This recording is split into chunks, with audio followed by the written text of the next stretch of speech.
आज मैं उस मिथ को बस्ट करने जा रहा हूँ जिसमें कि किसी भी एस्पिरेशंस या एम्बिशंस को लेकर एक अलग तरीके का नैरेटिव इसमें पॉलिटिकल सर्कल्स में चल रहा है, जो मैं न्यूज़ के माध्यम से देखता आ रहा हूँ। इंडिया टीवी हो, जयपुर डायलॉग्स हो, अजीत भारती जी का अपना यूट्यूब चैनल हो, और भी कई सारे चैनल्स हैं जो कि मेरे रिसेंट अभी जिनको मैंने अभी देखा है पिछले 3-4 महीनों से। और उसमें एक अलग टाइप का नैरेटिव लोगों ने चलाना स्टार्ट कर दिया है। मेरा कोई पर्सनल पर्सनल वेंडेटा या पर्सनल कोई ग्रज नहीं है। सभी अच्छा काम कर रहे हैं, पर मैं एक अल्टरनेटिव व्यू पॉइंट देना चाह रहा हूँ।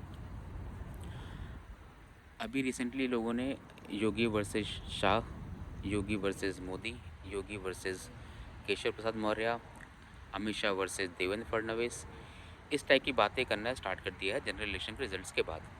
मेरे ख्याल से बीजेपी के लिए डिसअपॉइंटिंग था, यूपी सबसे बड़ा डिसअपॉइंटमेंट था, महाराष्ट्र सेकंड नंबर पे था और बंगाल थर्ड नंबर पे था, या फिर एटलीस्ट फर्स्ट तो यूपी था ही। और उसमें एक नैरेटिव ये कहा गया कि अमित शाह ने जानबूझकर योगी आदित्यनाथ को कट डाउन किया है। मैं यहाँ पर आदित्यनाथ जी का कोई या योगी जी का कोई ऐसा नहीं कि मैं उनसे मुझे कुछ प्रॉब्लम है। मुझे पसंद है वो, उतनी पसंद जितना मुझे अमित शाह पसंद है। तो ऐसा नहीं कि मैं एक को दूसरे से कंपेयर कर रहा हूँ या फिर एक को दूसरे के खिलाफ मेरे मेरे मन में कोई बायस है। मैं सिर्फ एक अलग तरीके से सोच रहा हूँ। मुझे लगता है कि अगर बीजेपी के सेकंड रिंग ऑफ लीडरशिप में अगर एम्बिशन है तो वो गलत नहीं है, और वो होना भी चाहिए। किसी भी लीडर का एम्बिशन अगर नहीं है, जो विधायक उसका सीएम बनने का या मंत्री बनने का, मंत्री का सीएम बनने का, सीएम का पीएम बनने का, तो वो एक मेरे ख्याल से नेगेटिव चीज़ है। अब वो एम्बिशन को वो किस हद तक उस एम्बिशन के लिए जाते हैं, कितनी मर्यादा में रहते हैं और कितने अनुशासन के साथ उस एम्बिशन को आगे लेके जाते हैं, ये एक काफ़ी पर्सनल व्यक्तित्व और के ऊपर डिपेंड करता है लोगों के। बट मुझे लगता है कि अमित शाह को योगी को आगे बढ़ाने के लिए या योगी को बड़ा बताने के लिए अमित शाह को छोटा करना, ये मुझे लगता है थोड़ा सा नाइंसाफ़ी है अमित शाह के लिए। और अमित शाह मेरे ख्याल से, अगर आपको याद हो, मैंने 2007-8 से यूपी के इलेक्शन फॉलो करना स्टार्ट किया है। पहले सॉरी, जनरली पॉलिटिक्स को देखना स्टार्ट किया है, फॉलो करना स्टार्ट किया है 2007 ऑनवर्ड्स। 2007 में मायावती जी जीती थी। उस टाइम पर कहा गया था रेनबो कोलिशन ऑफ कास्ट। उन्होंने बहुत ही अच्छा एक कास्ट कोलिशन को साथ लिया था, जहाँ पर नारे भी लगे थे कि शायद ये नारा लगा था कि हाथी नहीं गणेश है, ब्रह्मा विष्णु महेश है। और उस टाइम पर उन्होंने ब्राह्मण को और सभी जो भी अपर कास्ट है उसको, अपर कास्ट नहीं, जो भी दूसरी जाति है जो कि उनकी ट्रेडिशनल वोट बेस नहीं है, उनको उन्होंने एक साथ लिया था और वो जीती थी। उस टाइम अगर आप देखोगे, उस टाइम पर बीजेपी शायद राजनाथ सिंह के बीजेपी शायद राजनाथ सिंह जी के नेतृत्व में इलेक्शन लड़ी थी। बीजेपी का वोटिंग परसेंटेज था 15-16 के आसपास, सीट आई थी 50 के आसपास। सिमिलरली अगर आप 2012 में देखोगे, 2012 में मुलायम सिंह यादव जीते थे। उस टाइम पर बीजेपी का वोट परसेंटेज 16 के आसपास था, 15-16% के आसपास ही था। और उस टाइम पर नेतृत्व था उमा भारती का। और मुझे याद है जिस टाइम पर ये रिज़ल्ट आ रहे थे, उस टाइम पे स्टार्टिंग के आधे पौन घंटे में बीजेपी शायद बहुत आगे भी चल रही थी, जिस टाइम मेरे ख्याल से पोस्ट बैलेट की काउंटिंग हो रही थी। उस टाइम पे बीजेपी के फिर 15-16% वोट आए और सीट कितनी आई, वही 50। तो इसका मतलब वो बीजेपी का एक वोट बेस था 15-16% के आसपास, जो उनका हार्ड कोर बेस होता है किसी पार्टी को। वैसे बीजेपी का वो 15-16% के आसपास बीजेपी का वोट शेयर था। अब आप देखिए 2013 में एंट्री होती है अमित शाह की। अमित शाह जो कि गुजरात में रहे हैं, गुजरात के बाहर वो तड़ीपार हो गए थे। तड़ीपार होने के टाइम पर ये कहा जा जिस टाइम पे महाराष्ट्र में थे, उस टाइम पे ये कहा जाता है कि अ, उस जिस टाइम महाराष्ट्र में थे उस टाइम पर उन्होंने एक यूपी को काफ़ी अच्छे से पढ़ा, और इसीलिए उनको नरेंद्र मोदी ने 2013 में वहाँ का जनरल सेक्रेटरी बना के भेजा। अब जस्ट आप इमेजिन कीजिए, जो पार्टी 15-16% की पार्टी थी और लोकसभा में जिसके सीट 10 से ज़्यादा कभी नहीं आती थी, वो पार्टी सडनली 71 सीट जीतती है, 41 या 42% के आसपास वोट शेयर लेके आती है। ये एक आसान काम नहीं है, ये मैजिक था एक्चुअली, चमत्कार था। और अमित शाह को जो कहा गया था, अमित शाह की मेहनत थी, दिमाग था, और उसको मेरे ख्याल सुनील बंसल का भी नाम था उसमें, बट लीड अमित शाह ही कर रहे थे। तो अमित शाह ने एक ज़बरदस्त वहाँ पर टर्न अराउंड किया और उन्होंने यूपी को फिर से बीजेपी की गोद में लेकर आ गए, झोली में लेकर आ गए। फिर 2017 आता है, उसके जस्ट पहले डिमोनेटाइजेशन होता है। ये बात बोली जाती है कि बीजेपी हार रही है, हार सकती है। इतना बड़ा उन्होंने काम कर दिया है जो कि काफ़ी लोगों को परेशानी हुई है, इस कारण से बीजेपी हार जाएगी। लेकिन फिर अमित शाह और मोदी की जोड़ी थी जिन्होंने 325 सीट जीत कर आए थे। उस टाइम मुझे याद है मोदी ने एक चुनाव रैली में बोला भी था कि हम तो चुनाव जीत चुके हैं, और जैसे किसी सब्जी वाले के बाद सब्जी लेने के बाद आप बोलते हो कि हमें थोड़ी धनिया मिर्च दे दो, वैसे ही हम आपसे वोट मांगने के लिए आए हैं। शायद छठवें सातवें चरण पे मोदी ने बोला था। तो मुझे उस टाइम लग रहा था मोदी कैसे बोल सकते हैं ये बातें, क्योंकि यूपी में तो इतनी सीट 300 सीट, या मतलब चुनाव जीतना अभी तो 2-3 चरण के इलेक्शन बाकी हैं, और बीजेपी बोल रही है ऑलरेडी जीत चुकी है। तो मुझे लग रहा था कि शायद टू मच है। और उस टाइम मुझे लग रहा था अखिलेश यादव का एक अच्छा, उनके खिलाफ ऐसे कोई नाराज़गी तो नहीं दिखाई पड़ रही थी। गुंडा राज की जो बात होती है वो जनरली यूपी में अराजकता तो रहती है, तो उस हो सकता है कि उसी कारण से लेकिन मुझे नहीं लग रहा था कि वो ऐसा कुछ अखिलेश यादव के खिलाफ कोई बड़ा चैलेंज आ गया है, या फिर बहुत ही ग्राउंड लेवल पे बहुत नाराज़गी हो रखी है, ऐसा नहीं लग रहा था मुझे। और उस टाइम पे बीजेपी के पास कोई चेहरा भी नहीं था। इनफैक्ट इसका मॉक भी करते थे ये अपोजिशन की, भाई कौन वहाँ पे मायावती हैं, यहाँ पे अखिलेश यादव हैं, बीजेपी में से कौन है। लेकिन फिर अमित शाह और ने जादू किया, और अमित शाह ने फिर 325 सीट जिता दी, 300 प्लस सीट जिता दी। अब आप जस्ट इमेजिन करो, 2019 में 2014 में 41%, 2017 में फिर 41% के आसपास सीट लेके आई थी बीजेपी, और 41% वोट लेके आई थी, और सीट 325 के आसपास से बीजेपी की, 300 प्लस। एग्जैक्ट मुझे फिगर नहीं पता, नहीं याद है। उस टाइम तो योगी जी कहीं पे पटल में ही नहीं थे। एक हाँ, योगी का एक अपना करिश्मा था। वो एक अपने युवा वाहिनी, उनका जो एक ग्रुप था, उसके साथ वो काफ़ी कुछ करते रहते थे। लेकिन हाँ, योगी का एक मठ के लिए ज़्यादा था, और एक दबंग नेता के रूप में उनका ज़्यादा एक छवि थी। लेकिन ऐसा कोई प्रशासक वाली छवि नहीं थी उनकी। Suddenly out of the blue मुझे लगता है शायद किसी ने भी इस बात को गेस नहीं किया होगा एक दिन पहले तक, जिस टाइम तक अनाउंसमेंट नहीं हो गया है, जिस टाइम तक योगी को बुलाया नहीं गया है कि योगी सीएम बन सकते हैं। ये बहुत बड़ा सरप्राइज़ फैक्टर था, और उस टाइम पे कई लोग नाराज़ भी हुए थे, जो कि बीजेपी के सपोर्टर्स थे। वो कई लोग नाराज़ भी हुए थे, और कई लोग बहुत खुश भी हुए थे। वॉटेवर, जो एक मिक्स्ड रिएक्शन था उसका, ऐसा नहीं था। लेकिन हाँ, 100% लोग अचंभित ज़रूर हुए थे, 100% लोग, क्योंकि मोदी और अमित शाह की ये स्ट्रोक के बारे में किसी को, या उनके डिसीजन के बारे में किसी को कानों कान तक खबर नहीं थी। उस टाइम पे योगी जी ने चुनाव नहीं लड़ा, अपने दम पे चुनाव, अपने फेस पे चुनाव नहीं लड़ा था। अमित शाह और मोदी के नाम पे चुनाव लड़ा गया था। 2019 का इलेक्शन आता है, उस टाइम योगी को 2 साल हुए थे। अच्छा, उसके जस्ट पहले 2017 की बात है, जब योगी ने गोरखपुर छोड़ा था, क्योंकि गोरखपुर से वो एमपी थे, जब उन्होंने गोरखपुर छोड़ा था और उसका बाईपोल हुआ था, बाईपोल में योगी हार गए थे। उस टाइम उनको डिफेंड किसने किया था? अमित शाह ने डिफेंड किया था। अमित शाह ने किया था एक चुनाव से के हार जीत से योगी का कद छोटा बड़ा नहीं होता, ये बात उन्होंने कही थी। उसके बाद 2019 आता है। 2019 में सपा और बसपा साथ में आते हैं, एक स्ट्रॉन्गेस्ट कोलिशन एवर, हमेशा मतलब आज तक का सबसे स्ट्रॉन्गेस्ट कोलिशन बना था। और खुद अमित शाह ने बोला था कि ये स्ट्रॉन्गेस्ट कोलिशन है, और अमित शाह ने, मुझे याद है, उस टाइम पर ही बोला करते थे कि हम 50% की लड़ाई कर रहे हैं, और अल्टीमेटली उन्होंने वो डिलीवर किया। उनके वोट उस टाइम पे 2019 में बीजेपी का वोटिंग परसेंटेज 50 के आसपास था, 49-50 के आसपास था। सीटें ज़रूर 9 सीटें कम हो गई थी उनकी, लेकिन फिर भी उस कोलिशन के खिलाफ इतनी सारी सीटें जीतना, और मैं नहीं मानता कि इसमें योगी का बहुत बड़ा रोल था, बिकॉज़ योगी आए हुए थे। हाँ, योगी की एक छवि बन रही थी, एक अच्छा काम कर रहे थे वो, ऐसा कुछ नाराज़गी या ऐसा कुछ अलग से नहीं हो गया था। हाँ, लेकिन हाँ, योगी उस समय उभर रहे थे एक्चुअली, तो हालाँकि उस उभरने का प्लस पॉइंट मिलता है। लेकिन हाँ, फिर भी बाय एंड लार्ज ये मोदी और अमित शाह का ही इलेक्शन था, और जो उन्होंने फिर से जीता, तो 2014 जीता, 2017 जीता, 2019 जीता। 2022 की बात आती है, उसके जस्ट पहले किसान आंदोलन होता है, वेस्टर्न यूपी और हरियाणा और पंजाब के किसानों का जो आंदोलन हुआ था। उस आंदोलन के बाद लग रहा था कि खतरनाक तरीके से बीजेपी हार जाएगी, और उस टाइम पे जनरली ग्राउंड में भी ये बात थी कि हार रही है बीजेपी, और अखिलेश यादव को लग रहा था वो तो अब सीएम बनने ही वाले हैं। बिल्कुल वो क्लोज थे सीएम बनने के लिए। मेरे ख्याल से उनको इतनी ज़्यादा होप था उस टाइम पर, कि उनको लग रहा था कि अब बस सीएम और उनके बीच में सिर्फ इलेक्शन का रिजल्ट की देरी है, सीएम तो बन ही जाएंगे, 100% बन जाएंगे। फिर क्या हुआ, फिर से सीटें ज़रूर कम हो गई। जितना उनको वोट पहले मिला था 2017 में, मोर और लेस उतनी वोट बीजेपी को फिर मिला। और उस टाइम पर जो फिर से बीजेपी जीती।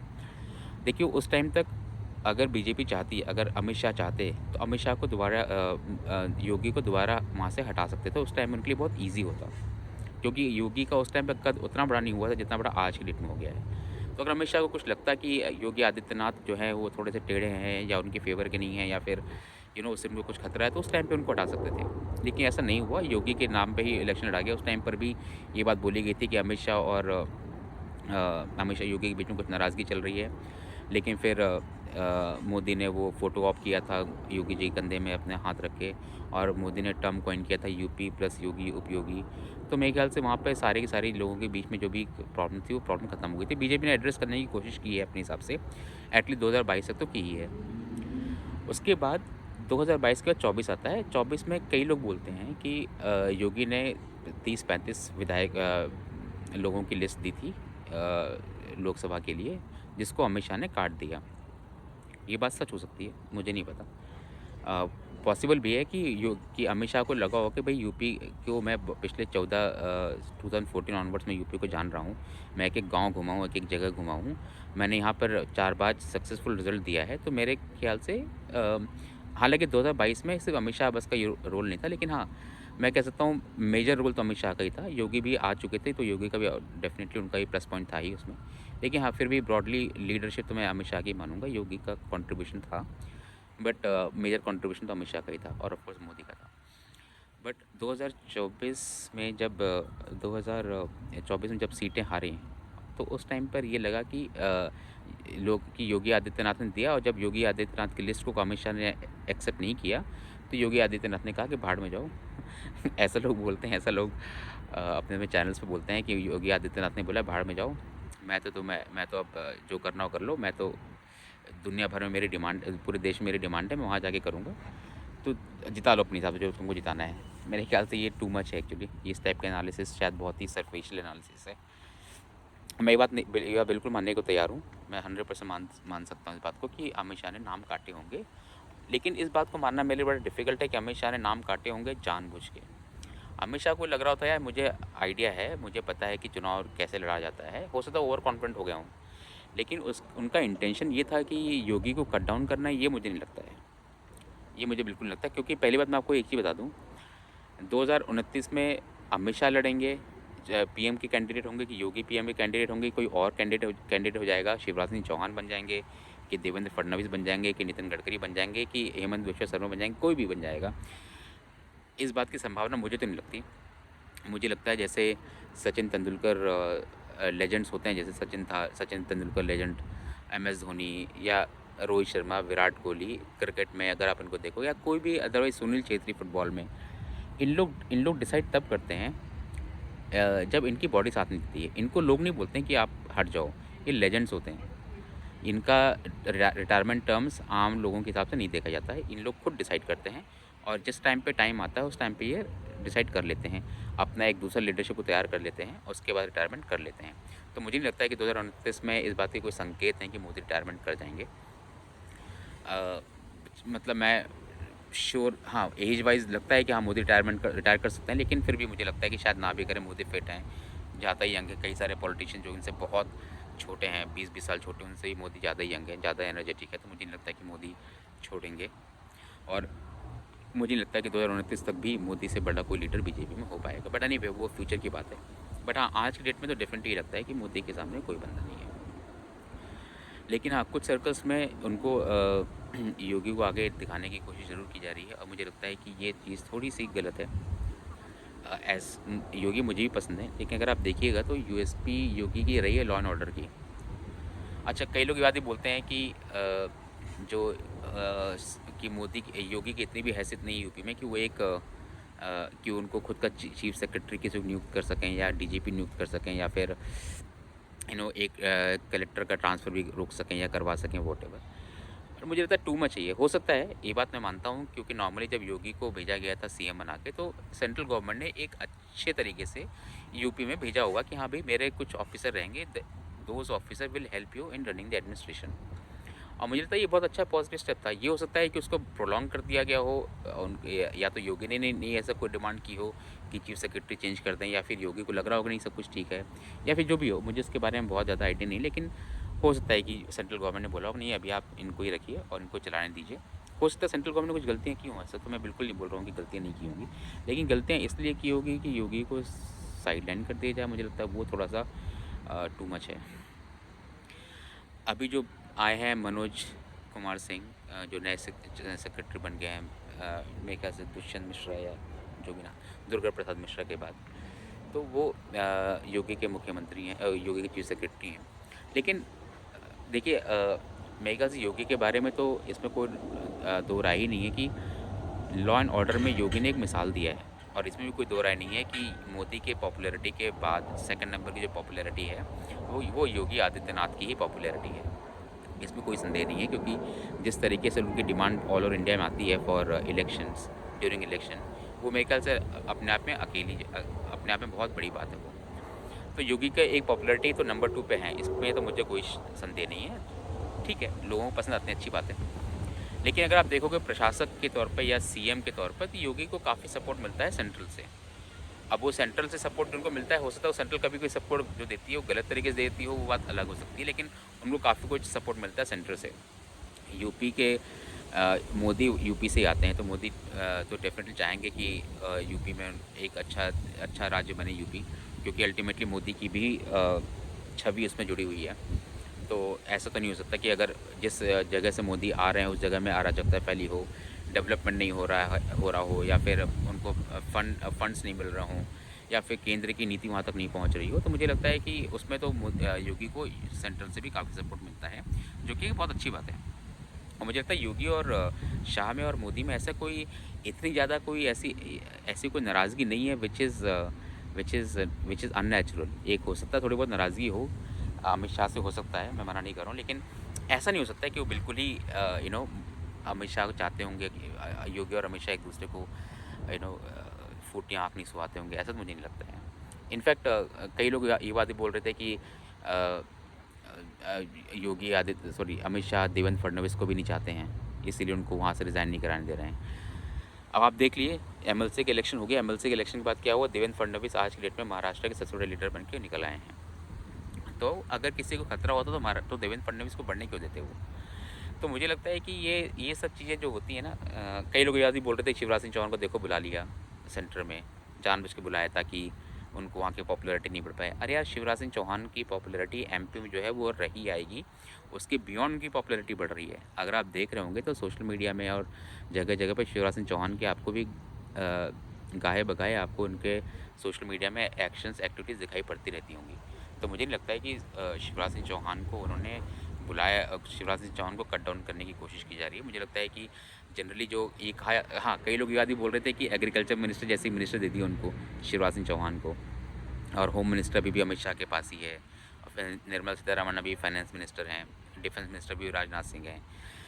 देखिए, सारी बातें सही गलत, लेकिन एक बात मुझे ये बात समझ में आई है 2014 के बाद, कि मोदी के लिए जो जनरली जो कन्वेंशनल तरीके से आप सोचते हो ना, ये डिपार्टमेंट अच्छा है, वो मिनिस्ट्री अच्छी है, रूरल डेवलपमेंट में ज़्यादा पैसे हैं, पीडब्ल्यूडी में ज़्यादा पैसे हैं, माइनॉरिटी में पैसा नहीं है, ये मुझे नहीं लगता है कि सब चीज़ें बहुत ज़्यादा मायने रखती हैं। मोदी के जिस तरीके मोदी का काम है, वो अपनी एडमिनिस्ट्रेशन का एक ऑब्जेक्टिव होता है, उस ऑब्जेक्टिव में जो जहाँ उनको अपने चीज़ें सेट करनी होती हैं उसके हिसाब से करते हैं। उनको लगेगा फाइनेंस मिनिस्टर जो है वो जैसा उनका ऑब्जेक्टिव होगा, जैसा उनका एम होगा, उसके हिसाब से। जरूरी नहीं कि एग्रीकल्चर मिनिस्टर, अब जैसे नितिन गडकरी को उन्होंने क्या दे रखा है, वो तो कोई डिफेंस मिनिस्टर भी नहीं है, होम मिनिस्टर भी नहीं है, फाइनेंस मिनिस्टर भी नहीं है, एक्सटर्नल अफेयर मिनिस्टर भी नहीं है। तो क्या गडकरी का कद छोटा हो गया है? नहीं, गडकरी का छोटा नहीं हुआ, बिल्कुल भी नहीं हुआ है। हाँ, गडकरी का अपना एम्बिशन हो सकता है कि वो पीएम बने, कई लोगों का भी एम्बिशन हो सकता है, अपोजिशन का भी एम्बिशन हो सकता है, लेकिन वो एक अलग बात है। एम्बिशन होने में तो किसी की कोई दिक्कत नहीं है। लेकिन मुझे लगता है कि जो बार बार ये बात बोली जाती है कि शिवराज सिंह चौहान को भी उन्होंने एग्रीकल्चर मिनिस्ट्री जैसी पद दे दिया, जो कि मुझे लगता है कि काफ़ी डिमीनिंग कमेंट है ये, क्योंकि एग्रीकल्चर बहुत ही इंपॉर्टेंट पोर्टफोलियो है, बहुत ही आप जस्ट इमेजिन करो किसी भी बंदे को, मेरे ख्याल से शायद चौधरी चरण सिंह भी एग्रीकल्चर मिनिस्ट्री थे शायद, I am not sure, but anyway, मैं तो आपसे सिर्फ इतना बोल रहा हूँ कि जस्ट इमेजिन करो कि अगर शिवराज सिंह चौहान ने एग्रीकल्चर मिनिस्टर रहते हुए, शिवराज सिंह चौहान बहुत ही वोकल हैं, उनकी एक अच्छी छवि है और एक क्या बोलोगे उसको आप, एफेबल हैं, बहुत लाइक लाइक कर लेते हैं उनको लोग जल्दी। तो शिवराज सिंह चौहान अगर किसानों के साथ मिल जाते हैं और किसानों का एक बहुत बड़ा वर्ग उनको सपोर्ट करने लगता है, तो क्या बीजेपी के लिए खतरा नहीं है? मोदी इतना बड़ा खतरा क्यों लेंगे? अगर मैं आपके हिसाब से सोचूं तो मुझे लगता नहीं लगता कि इन सब बातों में कोई दम होता है। तो मेरा तो सिर्फ यही रिक्वेस्ट रहेगा कि कई सारे लोग जो कि योगी वर्सेस शाह, योगी वर्सेस केशव प्रसाद मौर्य, वॉटेवर जो भी कर रहा हूँ, मैं पर्सनली योगी जी को पर्सनली बहुत लाइक करता हूँ, पर्सनली मैं अमित शाह को बहुत लाइक करता हूँ। लेकिन ऐसा कोई ज़रूरी नहीं कि मैं योगी को पीएम बनते देखना चाहता हूँ या मैं अमित शाह को ही पीएम बनते देखना चाहता हूँ। मुझे लगता है जिस टाइम पे जब टाइम आएगा, जिसका टाइम आता है, उस टाइम पे आवाज़ उठ जाती है। एटलीस्ट बीजेपी में तो आवाज़ उठ ही जाएगी कि किस बंदे को आपको सपोर्ट करना है। तो ये एक इम्पॉर्टेंट ऑब्ज़र्वेशन रहा है मेरा, जिसको मुझे लगता था कि मैं आपके साथ शेयर करूं। मेरी बात को सुनने के लिए thank you so much. Good bye.